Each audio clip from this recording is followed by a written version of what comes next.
Welcome back. I hope you're having a good morning. For starters, though, the SGX is suggesting a bit of a pullback, maybe a 50-point downtick is what we're bracing ourselves for. But there are going to be plenty of stocks and news. And Deven Choksey of KRChoksey joins us for some fundamental stock analysis. Hi, Deven. Good morning. Hoping for a good 2023. Wishing you and your team the best. Well, Deven, we've got banking updates that have come in. And a lot of them are looking quite good.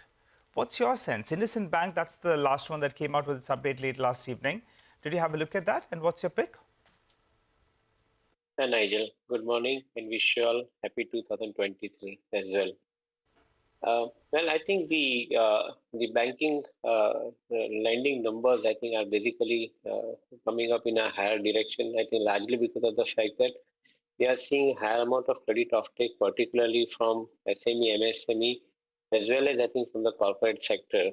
And as a result of which, I think most of the private corporate sector banks who have been, I think, clocking some of the good accounts have started reporting better than expected numbers. Earlier expectation was somewhere around 18% kind of a growth in the lending book. We are currently seeing, I think, 90 to 20 and 21% kind of a growth in the lending book for some of the lenders. And I would not be very surprised if this particular momentum continues. Largely because of a few facts. On one side, we already have the higher amount of, I think, economic activity happening, particularly due to the infrastructure-led spending which the government is doing, is resulting into higher amount of industrial product consumptions. And as a result of which, I think we are seeing the participation of large to mid and small size enterprises into this activity, which is basically resulting into a higher amount of credit offtake. On the other side, the retail credit offtake, I think, is also continuing to do well with the consumption increasing. And so is the situation with housing finance. So overall, I think it appears to be a sustained activity continuing as far as I think the growth in lending book is concerned, and which I would like to believe that I think would continue for a good longer period of time. Okay, got that. Deven, good morning. We've also got good numbers from Mart. Now, always a pricey stock, but I mean, that's a solid 25% growth. How do you tackle that one? Yes, Katha, good morning. Well, I think the retail story continues, and I think the grocery business particularly, I think, is increasing to higher amount of volume-led growth. As we understand from this business, the larger the kind of volume, probably I think a margin improvement also being seen. They have been systematically adding new stores, and as a result of which the new store-led growth, as well as I think from existing store, the higher amount of offtake I think has been witnessed. So that is another reason for which I think you are seeing the retailers like Mart, retailers like Reliance Retail continuing to report relatively stronger numbers. Yes, you are right. I think it is an expensive story, but at the same time, I think in this market, people would like to see the sustainable growth happening, and that's where I think probably they are buying the stories in Mart or even for the Reliance Retail. We remain confident about it. Maybe I think the good time to buy in this kind of companies, I think where the valuations are expensive, is during the crash or a correction in the market whenever it happens. Okay, got that. Deven, good morning. Do you like aviation stocks? I know there is this issue about, ATF prices, etc., and profitability. But now things are really improving, especially on the top line.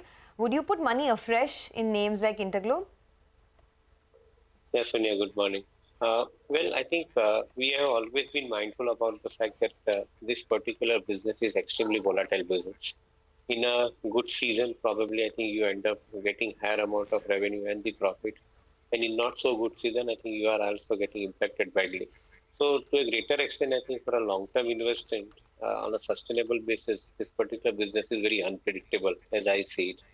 However, at this point of time, I think given the kind of seat load factor that we are experiencing, in my viewpoint, I think this particular business is going to grow relatively better, especially because I think the crude oil prices and the fuel prices are remaining more or less stable. I think we should be seeing continued better performance in next few quarters. As I said, I think predicting for a longer period, I think is a little difficult in this business, given the kind of vulnerability that we have with the data. But the fact is, I think at least next 2-3 quarters, it appears to be a relatively stronger period for aviation business in particular. Okay. Yes, fair enough. Now this is a big question, but it's a big stock, but the story really is buying Socio. I don't know if you guys are familiar with that brand, but back in the old days, Socio was a huge beverage in rural India in particular, bought by Reliance Consumer. Deven, overall view on the stock, I mean, they seem to have an insatiable appetite to buy brands. Yeah, Lata, I think the very important part of retail business is that if you have your own brands, then probably I think you have relatively better margins to talk about.